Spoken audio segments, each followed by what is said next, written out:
Hello, so we are doing, it's been a couple days since I've done Bite at a Time episodes, but we're going to do some Bite at a Time episodes. The Phantom of the Opera, we're on chapter XV, 15, 16, 17.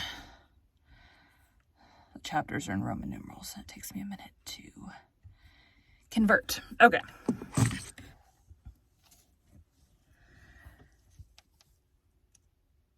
Today we'll be continuing The Phantom of the Opera. Oh my god, really? Today we'll be continuing The Phantom of the Opera by Gaston Leroux. Chapter 17, The Safety Pin Again.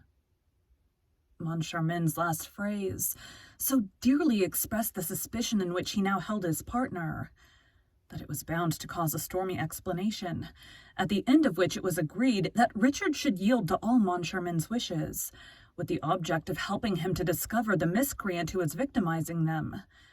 This brings us to the interval after the Garden Act, with the strange conduct observed by M. Remy, Monsieur. That was loud. With the strange conduct observed by Monsieur Remy and those curious lapses from the dignity that might be expected of the managers. It was arranged between Richard and Moncharmin. First, that Richard should repeat the exact movements which he had made on the night of the disappearance of the first 20,000 francs. And second, that Moncharmin should not for an instant lose sight of Richard's coat-tail pocket, into which Mademoiselle Giry was to slip the 20,000 francs. Monsieur Richard went and placed himself at the identical spot where he had stood when he bowed to the Undersecretary for Fine Arts. Monsieur Moncharmin took up his position a few steps behind him. Madame Giry passed. What is MME? Pretty sure I've been getting this wrong this whole time. MME meaning. It is not related to morphine.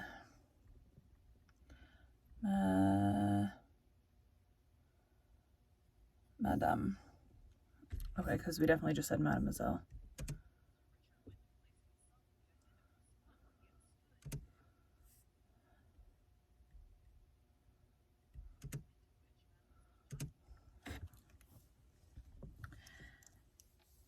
Into which Madame Giry was to slip the 20,000 francs.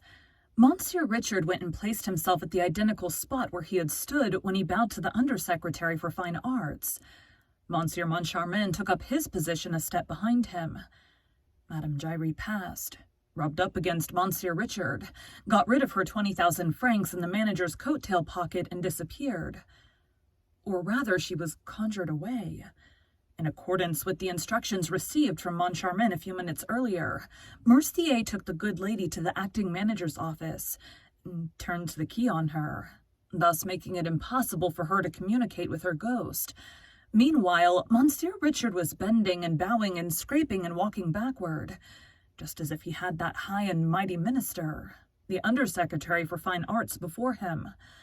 Only, though these marks of politeness would have created no astonishment if the Undersecretary of State had really been in front of Monsieur Richard, they caused an easy, comprehensible amazement to the spectators of this very natural but quite inexplicable scene, when Monsieur Richard had no body in front of him. Monsieur Richard bowed to nobody, bent his back before nobody, and walked backward before nobody. And a few steps behind him, Monsieur Moncharmin did the same thing that he was doing in addition to pushing away Monsieur Remy, and begging Monsieur de la Bourdie, the ambassador and the manager of the Credit Central, not to touch Monsieur le Directeur. Moncharmin, who had his own ideas, did not want Richard to come to him presently, when the 20,000 francs were gone, and say, perhaps it was the ambassador, or the manager of the Credit Central, or Remy. The more so as, at the time of the first scene, as Richard himself admitted, Richard had met nobody in that part of the theater after Madame Giry had brushed up against him. Having begun walking backward, Having begun by walking backward in order to bow, Richard continued to do so from prudence until he reached the passage leading to the offices of the management. In this way, he was constantly watched by Moncharmin from behind, and himself kept an eye on anyone approaching from the front. Once more, this novel method of walking behind the scenes, adopted by the managers of our National Academy of Music, attracted attention. But the managers themselves thought of nothing but their 20,000 francs. On reaching the half-dark passage, Richard said to Moncharmin in a low voice, "I'm sure that nobody's touched me. You had now better keep at some distance from me and watch me till I come to the door of the office. It is better not to arouse suspicion, and we can see anything that happens." But Moncharmin replied, "No, Richard. No, you walk ahead and I'll walk immediately behind you. I won't leave you by a step." Airplane.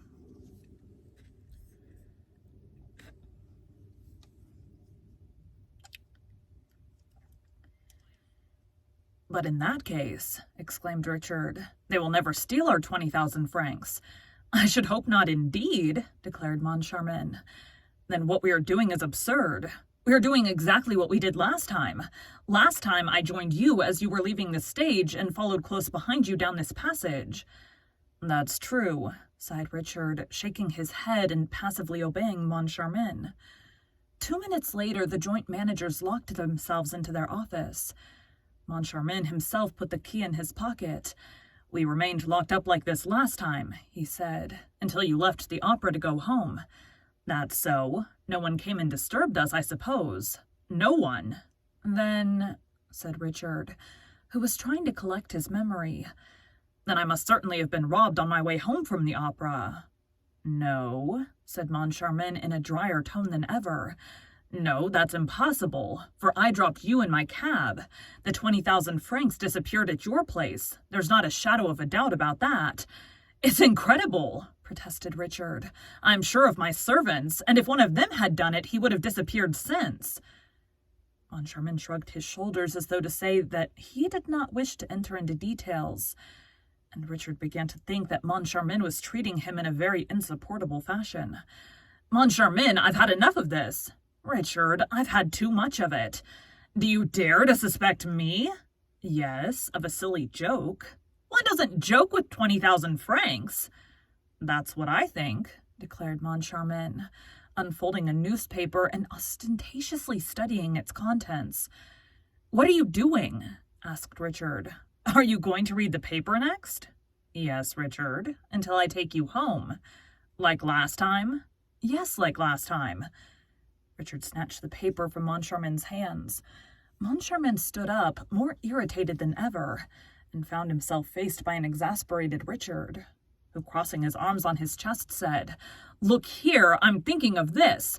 I'm thinking of what I might think if, like last time after my spending the evening alone with you, you brought me home, and if, at the moment of parting, I perceived that 20,000 francs had disappeared from my coat pocket, like last time."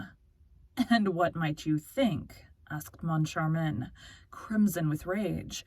"I might think that as you hadn't left me by a foot's breadth, and as, by your own wish, you were the only one to approach me like last time, I might think that if that 20,000 francs was no longer in my pocket, it stood a very good chance of being in yours." Moncharmin leapt up at the suggestion. "Oh," he shouted, "a safety pin!" "What do you want a safety pin for?" "To fasten you up with. A safety pin! A safety pin!" "You want to fasten me with a safety pin?" "Yes, to fasten you to the 20,000 francs. Then whether it's here or on the drive from here to your place or at your place, you will feel the hand that pulls at your pocket, and you will see if it's mine." "Oh, so you're suspecting me now, are you? A safety pin!" And that was the moment when Moncharmin opened the door on the passage and shouted, "A safety pin! Somebody give me a safety pin!" And we also know how. At the same moment, Remy, who had no safety pin, was received by Moncharmin, while a boy procured the pin so eagerly longed for. And what happened was this. Moncharmin first locked the door again, then he knelt down behind Richard's back. "I hope," he said, "that the notes are still there." "So do I," said Richard. "The real ones?" asked Moncharmin, resolved not to be had this time. "Look for yourself," said Richard. "I refuse to touch them." Moncharmin took the envelope from Richard's pocket and drew out the banknotes with a trembling hand. For this time, in order frequently to make sure of the presence of the notes, he had not sealed the envelope, nor even fastened it. He felt reassured on finding that they were all there and quite genuine. He put them back in the tail pocket and pinned them with great care. Then he sat down behind Richard's coat-tails and kept his eyes fixed on them, while Richard, sitting at his writing table, did not stir. "A little patience, Richard," said Moncharmin. "We have only a few minutes to wait. The clock will soon strike 12. Last time we left at the last stroke of 12. Oh, I shall have all the patience necessary." The time passed. Slow, heavy, mysterious, stifling. Richard tried to laugh. "I shall end by believing in the omnipotence of the ghost," he said. "Just now, don't you find something uncomfortable, disquieting, alarming in the atmosphere of this room?" "You're quite right," said Moncharmin, who was really impressed. "The ghost," continued Richard in a low voice. "The ghost," continued Richard in a low voice, as though fearing lest he should be overheard by invisible ears. "The ghost. Suppose all the same it were a ghost who puts the magic envelopes on the table, who talks in box 5, who killed Joseph Buquet, who unhooked the chandelier, and who robs us. For after all, there's no one here except you and me. And if the notes disappear and neither you nor I have anything to do with it, well, we shall have to believe in the ghost. In the ghost." At that moment, the clock on the mantelpiece gave its warning click, and the first stroke of the 12 struck.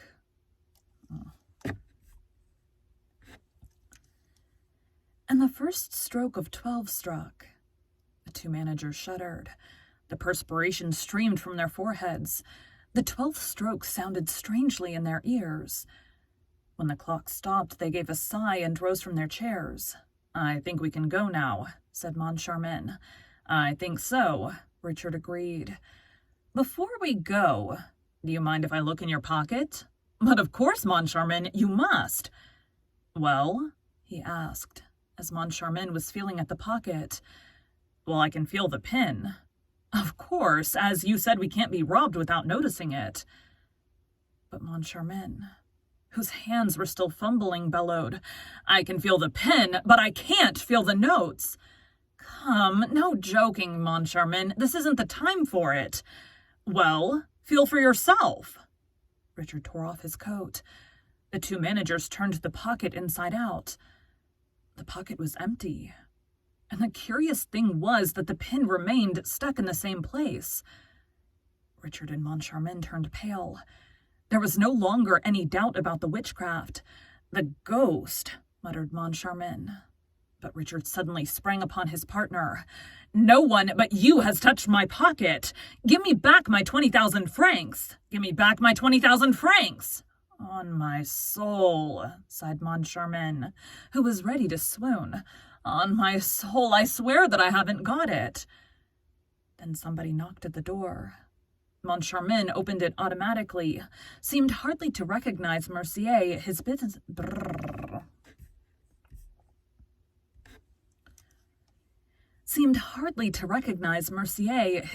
manager, exchanged a few words with him, without knowing what he was saying, and with an unconscious movement put the safety pin, for which he had no further use, into the hands of his bewildered subordinate.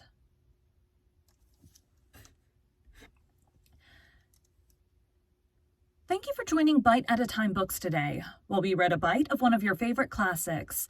Again, my name is Bree Carlisle, and I hope you come back tomorrow for the next bite of The Phantom of the Opera.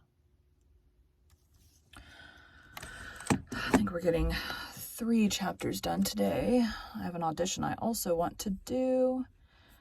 All right, thanks, guys.